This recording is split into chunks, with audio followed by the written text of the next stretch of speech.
आदिवासी मसले की जो चुनौतियां थी वैसी मसले हम दलित आइडेंटिटी के साथ भी देखते हैं, खासकर जाति के सवाल पर। मैं कुछ आंकड़े देख रहा था पिछले 75 साल में कि भारत में जो कास्ट एट्रोसिटी हुई है, 25,000 से ज़्यादा दलितों की हत्या सिर्फ जाति की वजह से हुई। उतने ही नंबर बलात्कारी के हैं, रेप के हैं महिलाओं के खिलाफ। और पिछले 75 साल पे जब मैं नज़र डालता हूँ तो लक्ष्मणपुर बाथे, खैरलांजी, अभी हाथरस, इस तरह के मामले हमारे सामने आते हैं। जाति के सवाल पर, जातीय उत्पीड़न के सवाल पर बीते 75 सालों को आप कैसे देखती हैं? बहुत महत्वपूर्ण सवाल है ये। क्योंकि जो भारतीय समाज है वो बेहद, जो जिसे कहेंगे कि ब्राह्मणिकल पितृसत्तात्मक समाज है। सिर्फ पितृसत्तात्मक नहीं है, ब्राह्मणिकल, ब्राह्मणवादी पितृसत्तात्मक समाज है। उसके साथ साथ वो सामंतवादी समाज है, जिसमें कि खासकर जो दलित स्त्री है उसकी देह को भोग के ये मानते हैं कि वो भोगने लायक हैं। और इसलिए हम देखते हैं कि हमारे पास बहुत सारे ऐसे उदाहरण हैं, जैसे हम फूलन देवी को देखते हैं और जिस तरीके से उन पे टॉर्चर हुआ, अत्याचार हुआ और अंत में उनको बंदूक उठानी पड़ी, है ना, और उनको अपने जो जिन्होंने उन पे जुल्म किया उनको मार दिया। तो जो एक समाज की जो मानसिकता है दलित स्त्रियों के प्रति, वो बहुत ज़्यादा, मैं कहूँगी कि एक जैसे हम ये कहते हैं कि सवर्ण महिलाओं की जो लड़ाई है वो घरेलू हिंसा के खिलाफ है। घरेलू हिंसा बहुत होती है उन पे, लेकिन जो दलित आदिवासी स्त्री है उस पर सामाजिक हिंसा बहुत होती है। और सामाजिक हिंसा में रेप, मर्डर, छेड़खानी। इवन मैं एक बार का आपको उदाहरण दूँ, बल्लभगढ़ दिल्ली के पास है, बहुत पास है। और वहाँ ये हुआ था कि एक गर्भवती स्त्री थी, उसका 7 महीने का बच्चा था। तो उसके पति ने मजदूरी करने से मना कर दिया, बंधुआ मजदूरी, बेगारी। तो जो जमींदार थे उन्होंने उसकी पत्नी के पेट पे लात मारी और वो पत्नी इतनी बीमार रही। खैर अल्टीमेटली बच्चा तो ठीक ठाक हुआ। तो उस घर में हम जो थे, वो एशियन एज की पत्रकार और मैं कई घरों में गए जहाँ ये पता चला कोई ऐसा घर नहीं है जहाँ लड़कियों के साथ छेड़खानी ना हुई हो। और रीज़न, वहाँ टॉयलेट नहीं है। जो दलित बच्चियां हैं, जो दलित परिवारों में जो महिलाएं हैं, वो खुले में शौच जाती हैं और खुले में जो है वो वहाँ पर जो सवर्ण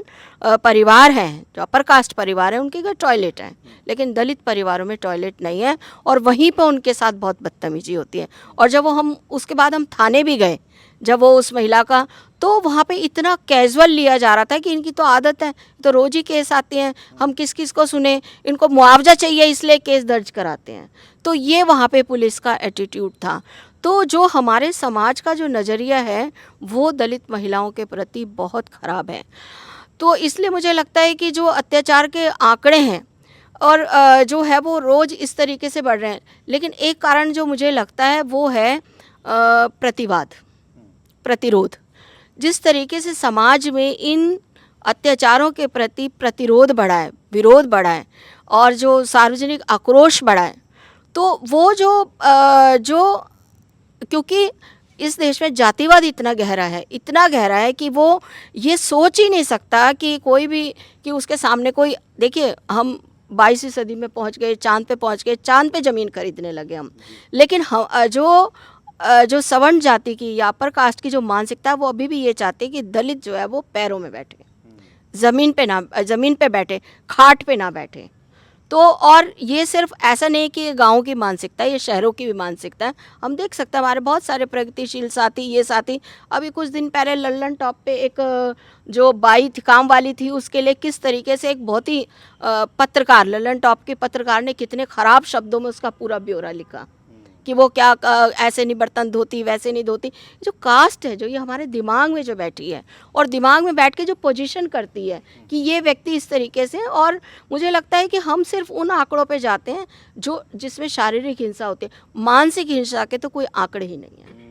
कोई भी आंकड़े उपलब्ध नहीं है कि किस तरीके से रोज़ बरोज़ जो दलित औरतें काम पे जा रही हैं उनके साथ किस तरीके से व्यवहार हो रहा है। ना कोई मैं कहूँगी कि ना उस तरीके का कोई जैसे आयोग बने हैं, जो महिला आयोग बने हैं, ना उनमें कोई ऐसा दलित महिलाओं के लिए प्रकोष्ठ बना है, ना उनमें कोई दलित महिलाएं मेंबर उस तरीके से दिखती हैं कि जो कांड होते ही, मतलब वो जो अगर ऐसा कांड हो जाए जिसमें एक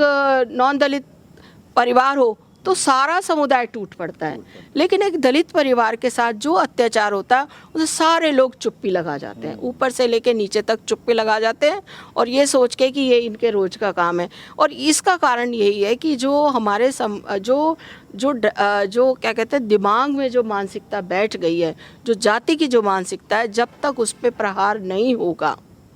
उस पे प्रहार करने की बहुत ज़रूरत है। और दुख तो इस बात का, जब हम प्रहार करते हैं तो कहते हैं तुम जातिवादी हो, और जब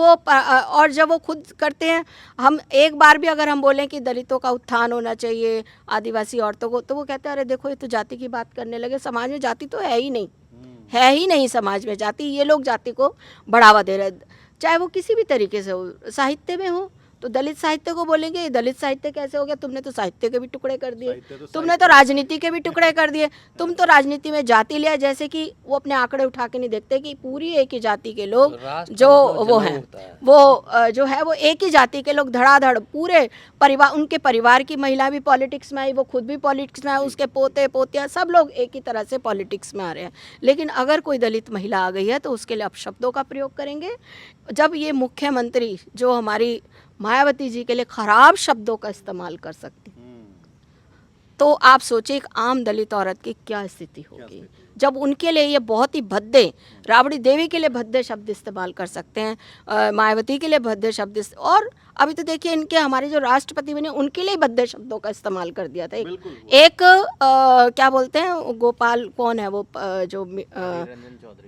नहीं, वो दूसरा है, जिसने उन्होंने द्रौपदी को द्रौपदी की तरह तुलना कर दिया है ना, जो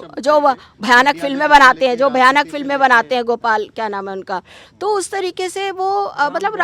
राम गोपाल वर्मा, मतलब वो हमारे राष्ट्रपति तक को नहीं छोड़ रहे हैं, है ना, राष्ट्रपति को नहीं छोड़ रहे हैं, मुख्यमंत्री तो आम औरतों की हमारी तो बात ही क्या है, जो महिलाएं काम पे जाती हैं, जो खेतों में है, जो सड़कों पे है, जो मजदूरी करती हैं, उनके साथ तो ये लगता है जैसे कि वो बात है। पायल तड़वी का केस इन्होंने उठाया, पायल तड़वी है, फिर राजस्थान की जो बच्ची थी उसको उन्होंने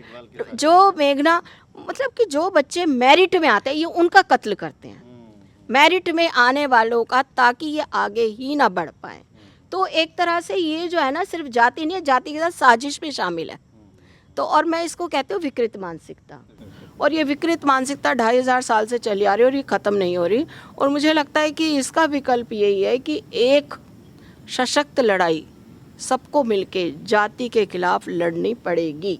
जो कि हमारे से बहुत लोग सहमत नहीं होते हैं, तमाम प्रगतिशील साथी सहमत नहीं होते, वामपंथी सहमत नहीं होते, लेकिन हमारा मानना है कि जब तक जाति की लड़ाई नहीं लड़ी जाएगी, क्योंकि दलितों के पास ना तो ज़मीन है, ना जंगल है, कुछ भी नहीं है उनके पास, वो हमेशा से जो अपर कास्ट है उनकी मार खाते आए हैं, उनसे पिटते आए हैं, उनके पास तो अपना शरीर तक अपना नहीं है। तो दलितों की लड़ाई तो बहुत ही अलग है, ना उनके पास खेत है, ना खलियान है, ना घर है, ना जंगल की जो पेड़ है, ना नदी है, कुछ भी नहीं है उनके पास। तो इसलिए ये लड़ाई इतनी कठिन है कि उनके साथ खड़ा भी कोई नहीं होता है, और उनकी लड़ाई जो है ऐसी लड़ाई है जिसमें उनको खुद अपने लिए लड़ना पड़ता है, उनके अपने इतिहास को खुद टटोलना पड़ रहा है, वो अपने इतिहास खुद खोज रहे हैं, अपने नायक खुद खोज रहे हैं। उनके लिए कोई बाहर का व्यक्ति भी सहानुभूति नहीं जताता। वो इसलिए नहीं जताता कि जिस दिन उसने कहा